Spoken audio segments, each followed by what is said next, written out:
Despite its really pretty awful name, Drainus from Playism and Team Ladybug, who kindly supplied my review copy, is a very good game, and I think it's going to be very popular with a very wide group of people.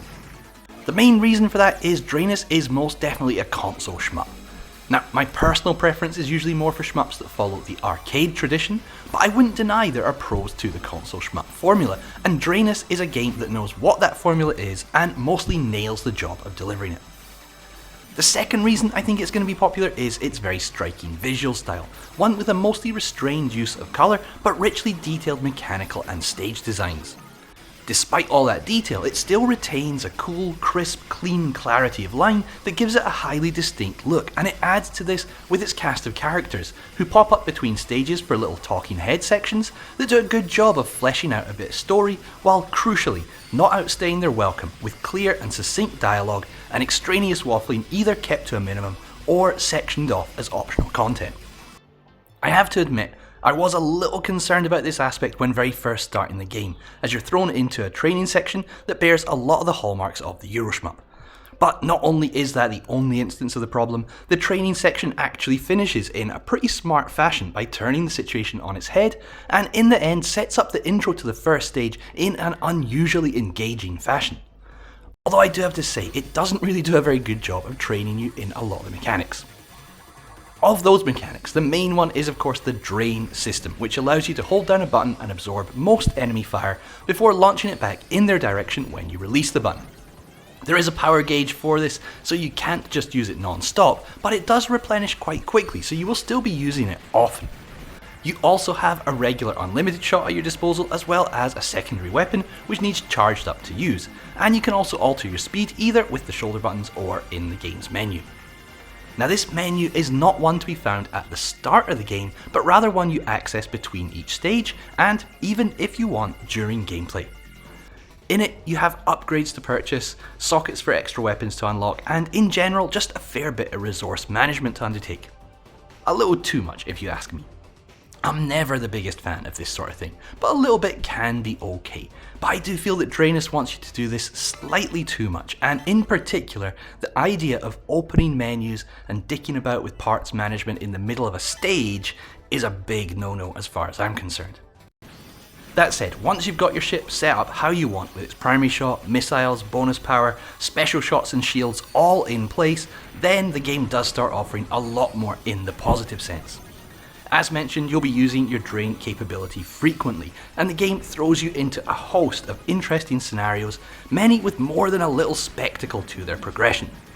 You'll be fighting swarms of popcorn enemies in open space, you'll be negotiating tight, but fortunately not too tight, internal corridors to destroy some sort of power core, you'll be flying over sandy dunes battling giant underground burrowing enemies before rising through the atmosphere and out into the stars, and all in all, you will be seeing and playing your way through a varied range of levels that do their best to mix things up and keep things interesting while also throwing more than a few knowing nods to the classics in for good measure.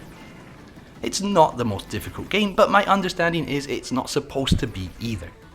That said, there are a few sections, usually boss battles, that may require a bit of practice before you can take them down. However, there is a very odd choice in this respect that I don't think works very well and can't even really understand the intention behind. This is related to the live system and the way you power up your ship. Basically, you have up to 5 slots for weapons and missiles, etc. You start with just a basic shot and collect floating chips that open up further slots, making you more and more powerful. If you get hit, you get knocked down 1 slot, and if you get hit with no slots, you lose a life. Crucially, when you respawn, you do so with just your pea shooter, meaning 1 more hit and that is another life gone. You've probably heard of Gradius syndrome, something I've always thought was a mostly negative phrase, but it seems the devs here have gone in the opposite direction and said Gradius syndrome is not enough. See, because of the way things work here, the slot chips are actually far more important than lives themselves. Each one is essentially a life plus an upgrade, whereas an extra life is just a life and then being thrown back into the middle of the action in your weakest possible state. Lives, of course, are usually the most valuable bonuses you can acquire in a game, and Drainus seems to agree with extra ones not coming easily. However, chips, which effectively are extra lives, are 10 a penny, and players doing a good job will find themselves absolutely showered with the things, except when fighting a boss. This makes stages, which are already not too challenging, into a breeze, while boss fights, which are the most difficult sections, see you suddenly given far fewer chips.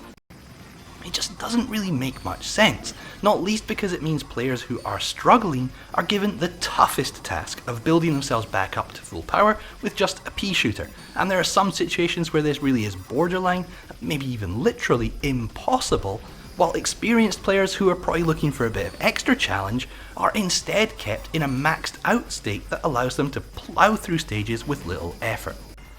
I've seen it said quite often that Drainus is a great game for beginners and experts alike. But for me it's the exact opposite and is mostly suited to players somewhere in the middle ground. Now, I don't want to sound too negative. Drainus is still a very good game, but a lot of the hype I've seen for it seems to me a little overblown, especially considering playing through its 2 loops, completing the story and finding all the additional conversations is pretty much the long and the short of it, with scoreplay not really being too much of a factor even once you unlock the arcade mode, which in another strange decision only happens after beating the story mode's first 2 loops. Now, there's absolutely no doubt, Drainus is highly polished and striking visually, it makes good use of an intriguing central mechanic, and follows solidly in the tradition of the better console shmups. But for me, some of its flaws are just a little too obvious to give it the highest of recommendations. I still think a lot of people are going to really appreciate it, and I would give it a 7 out of 10 overall, but beware if you've been sold on this being one of the best shmups in years. Good as it is, there is definitely room for improvement here, and honestly I would suggest people saying such things maybe just haven't been paying attention to the wealth of quality stuff we have been getting recently. There is, by the way, a physical of this from Strictly Limited Games, and I'm very pleased to have secured my copy. It's also been garnering stellar reviews on Steam, so if you've played it there, let us know your thoughts below. And thanks as ever for watching. See you next time. Cheers.